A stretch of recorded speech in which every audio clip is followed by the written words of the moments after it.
இந்த வீடியோல நம்ம நெறைய படங்களோட வசூல பார்க்க போறோம். முக்கியமா நேத்து ரிலீஸ் ஆன சிவகாசி, அமர்கலம் இந்த 2 படங்களும் எப்படி பெர்ஃபார்ம் பண்ணியிருக்கு அப்படிங்கிறத பார்ப்போம். அப்புறம் அது மட்டும் இல்லாம பிரேக்ஃபாஸ்ட் அப்படிங்கிற ஒரு படம் ரிலீஸ் ஆயிருக்கு. அந்த படம் டே 1 கலெக்ஷன் எவ்வளோ? எல்ஐகே, மிஸ்டர் எக்ஸ் இந்த படங்கள்லாம் இதுவரையும் டோட்டலா எவ்வளோ கலெக்ட் பண்ணியிருக்கு? பூத் பங்களா அப்படிங்கிற ஹிந்தி படம் பெரிய சம்பவம் பண்ணிடுச்சு. ஸோ வாழை 2 அந்த படமே பெரிய கலெக்ஷன் எடுத்துச்சு. இன்னும் சில படங்கள் அதெல்லாம் என்னென்ன படங்கிறத வீடியோக்குள்ள பார்க்கலாம். 2 நாளா வீடியோ போடல. அதுக்கு முன்னாடி நாள் வீடியோல நான் வந்து ஒரு ஃப்ரேம் ஒண்ணு வச்சிருந்தேன். ஸ்க்ரீன்ல காட்டுறேன் பாருங்க. இதுதான். ஸோ அத வந்து ஒரு கான்செப்ட் ஆர்ட்டா ரெடி பண்ணி வச்சிருந்தேன்.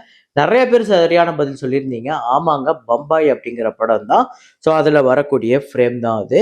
ஸோ இத கரெக்ட்டா கெஸ் பண்ண முதல் 5 பேரு ஆஷிக் மீரான், விஸ்வா ஜேஎம்சி, அப்புறம் எம் நிதிஷ், நிசார் அகமது அப்படிங்கிற இந்த 5 பேர் தான் முதல்ல கரெக்டாக கெஸ் பண்ணியிருக்காங்க. இன்னைக்கு வந்து ஒரு ஃப்ரேம் ஒன்று வச்சிருக்கேன். கிட்டத்தட்ட அது ஒரு மினிமல் ஆர்ட். ஸோ அதை பாருங்க, எத்தனை பேர் சரியா கண்டுபிடிக்கிறீங்கன்னு பார்ப்போம்.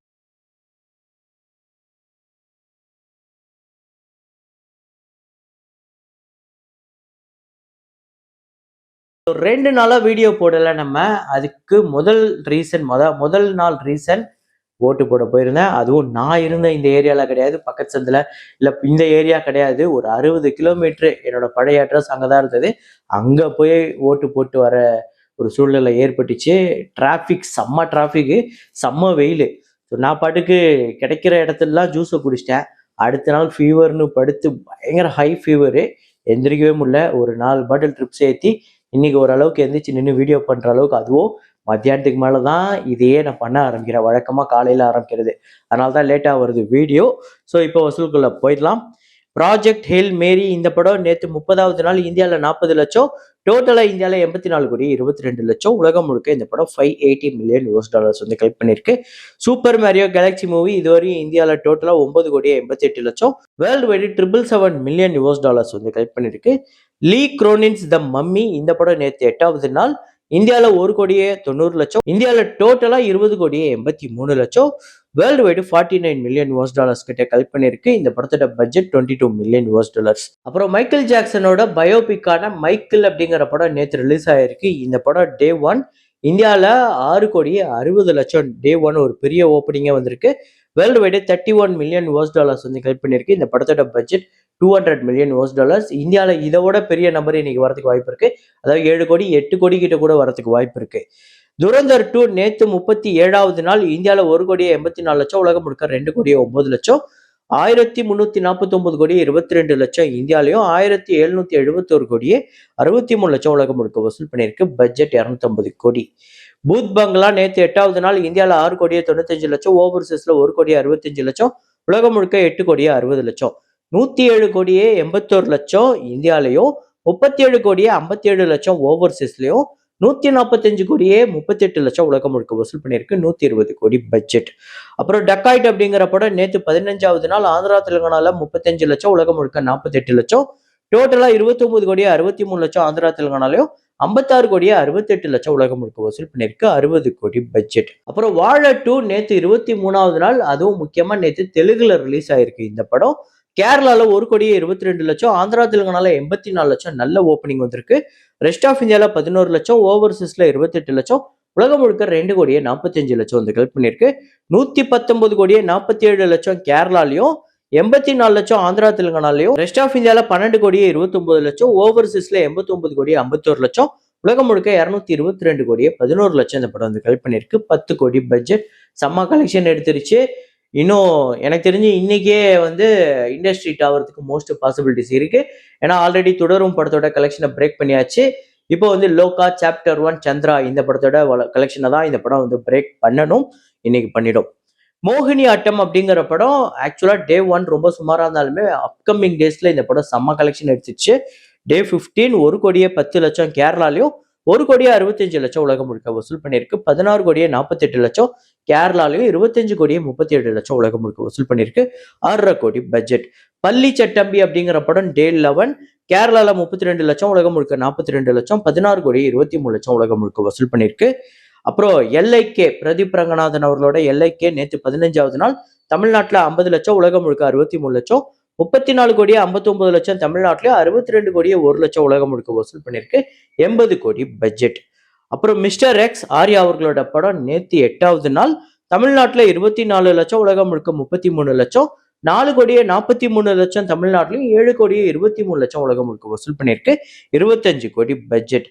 அடுத்ததா பிக் பாஸ்ல பாப்புலரான ராணவ் அப்படிங்கிற கண்டெஸ்டன்ட் ஹீரோவா நடிச்சிருக்க படம் வந்து பிரேக்ஃபாஸ்ட் அப்படிங்கிற படம். இந்த படத்தை யார் டைரக்ட் பண்ணியிருக்கா அப்படின்னு பார்த்தீங்கன்னா ஏஆர் காந்தி கிருஷ்ணா. இவர் வந்து இதுக்கு முன்னாடி செல்லமே, ஆனந்த தாண்டவம்லாம் எடுத்திருந்தாரு. ஸோ அந்த டைரக்டர் எடுத்த இந்த பிரேக்ஃபாஸ்ட் அப்படிங்கிற படம் டே 1 தமிழ்நாட்டில் 7 லட்சம் வந்து கிரியேட் பண்ணியிருக்கு. 5 கோடி பட்ஜெட்.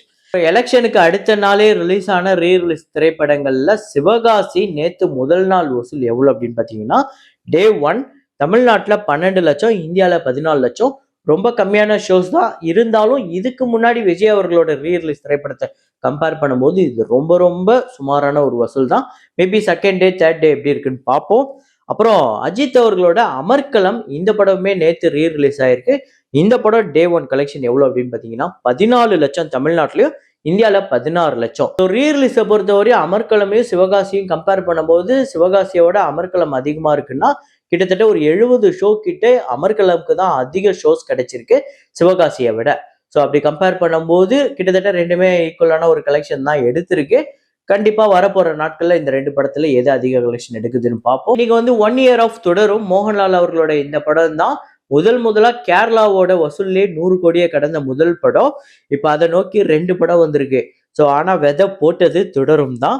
ஸோ தொடரும் கேரளால 119 கோடியே 10 லட்சம், தமிழ்நாட்டுல 5 கோடியே 85 லட்சம், ஆந்திரா தெலுங்கானால 3 கோடியே 75 லட்சம், கர்நாடகால 8 கோடியே 45 லட்சம், ரெஸ்ட் ஆஃப் இந்தியால 4 கோடியே 19 லட்சம், ஓவர்சீஸ்ல 94 கோடி, உலகம் முழுக்க 235 கோடியே 31 லட்சம் இந்த படம் வந்து கலெக்ட் பண்ணிருக்கு. பட்ஜெட் 28 கோடி. தியேட்ரிக்கல் ஷேர் பாத்தீங்க அப்படின்னா 117 கோடிக்கு மேல வந்திருக்கு. பெரிய பிளாக் பஸ்டர் படமா அமைஞ்சது இண்டஸ்ட்ரீட் அப்படின்னே சொல்லலாம்.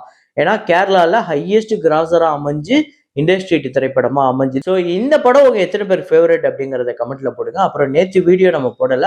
நேற்று வந்து ஆனிவர்சரி மூவில ரொம்ப முக்கியமான படம் ஜீன்ஸ் 28 வருஷத்தை கடந்திருக்கு. ரொம்ப பெரிய பட்ஜெட். அந்த சமயத்துல இதெல்லாம் ரெக்கவர் பண்ண முடியுமானே எல்லாரும் கேள்வி கேட்ட ஒரு படம். ஆனா பெரிய கலெக்ஷன் எடுத்தது. சூப்பர் ஸ்டார் ரஜினிகாந்த், உலகநாயகன் கமல்ஹாசன் இல்லாம அந்த சமயத்துல இவ்வளவு பெரிய கலெக்ஷன் எடுத்த ஒரு படம் அப்படின்னு இதை நம்ம குறிப்பிட்டு சொல்லலாம். இந்திய அளவுல பெரிய கலெக்ஷன் எடுத்தது, ஓவர்சீஸ்லயுமே. ஏன்னா அப்போதைக்கு பிரசாந்த் அப்படிங்கிறவர் பெரிய ஸ்டார்லாம் கிடையாது. அவரை வச்சு பெரிய பட்ஜெட்ல எடுக்கப்பட்ட படம் தான். எல்லாருமே அந்த சமயத்துல இந்த படத்தோட பட்ஜெட்டை பார்த்து ஷாக் ஆயிருப்பாங்க. ஏன்னா அப்படிப்பட்ட பட்ஜெட். கிட்டத்தட்ட இந்த படத்தோட பட்ஜெட் எவ்வளவு அப்படின்னு பாத்தீங்கன்னா 17 கோடியே 50 லட்சம். இந்த படம் தமிழ்நாட்டுல மட்டுமே 15 கோடியே 30 லட்சம் வசூல் பண்ணிருக்கு. ஆந்திரா தெலுங்கானால 6 கோடியே 70 லட்சம், கேரளால 2 கோடியே 75 லட்சம், கர்நாடகால 1 கோடியே 50 லட்சம், ரெஸ்ட் ஆஃப் இந்தியால 25 லட்சம், ஓவர்சீஸ்ல 8 கோடியே 50 லட்சம், உலகம் முழுக்க 35 கோடி இந்த படம் வந்து வசூல் பண்ணிருக்கு. 17 கோடியே 50 லட்சம் இந்த படத்தோட பட்ஜெட். ஷேரா வந்திருக்கிறது 19 கோடிக்கு மேல. வசூல் ரீதியா ஒரு வெற்றி படமா அமைஞ்சது. இது கொஞ்சம் தப்புனா கூட ஒரு டிசாஸ்டரா அமைஞ்சு பெரிய ஃபிளாப் ஆயிருக்கும். ஆனா ஜீன்ஸுங்கிறது ஒரு வெற்றி படமா அமைஞ்சது வசூல் ரீதியா. இப்ப கூட நம்ம இந்த படத்துல இருந்து சில சீன்ஸை பார்க்கும்போது இந்த சீன்ஸ் எல்லாம் எப்படி இவங்க எடுத்திருப்பாங்க அப்படின்னு நம்மள பிரமிக்க வச்சதுதான். சங்கர் தான் இதை முதல்ல சினிமால பெரிய அளவுல வந்து இனிஷியேட் பண்ணது. இந்த டபுள் ஆக்ஷன் ரோல், விஎஃப்எக்ஸ் இதுக்கெல்லாம் ரொம்ப முக்கியத்துவம் கொடுத்தது. முக்கியமா இந்தியன்ல பாத்தீங்க அப்படின்னா அவங்க 2 பேருக்குமே, கமல் சார் 2 பேருமே அவ்வளோ வேற வேற ஆள் மாதிரியே இருக்கும். 2 பேருமே ஒன்னா நிறைய ஷார்ட்ஸ் இருக்கும், நிறைய ஃபைட் சீன்ஸ் இருக்கும். ஸோ அதை வந்து ஜீன்ஸ்ல இன்னுமே பிரமாதமா பண்ணியிருந்தாரு. அதுக்கடுத்து வந்த படங்கள்ல அதெல்லாம் நம்மளால கண்டுபிடிக்கவே முடியல. நான் சொல்றது இப்பத்துல இருந்து நீங்க ஒரு 10 வருஷம் 15 வருஷம் படத்தை எடுத்து பாத்தீங்கன்னா கூட, நான் சொல்றது எந்திரன் எல்லாமே பாருங்க 2010லயே அப்படிப்பட்ட காட்சி அமைப்பா இருக்கும். ஸோ அந்த அளவுக்கு இந்த படத்துல பெரிய அளவுல அந்த டபுள் ஆக்ஷனுக்காக பெரிய அளவுல விஎஃப்எக்ஸ் நடந்திருக்கும். பெரிய அளவுல ஒர்க் பண்ணிப்பாங்க அதுக்காக. ஸோ இந்த படம் உங்க எத்தனை பேருக்கு ஃபேவரட் அப்படிங்கிறத கமெண்ட்ல போடுங்க. இதே மாதிரி ஒரு வீடியோல இதே மாதிரி கலெக்ஷன் ரிப்போர்ட்ல மீண்டும் நான் உங்களை சந்திக்கிறேன். Signing off Rahman.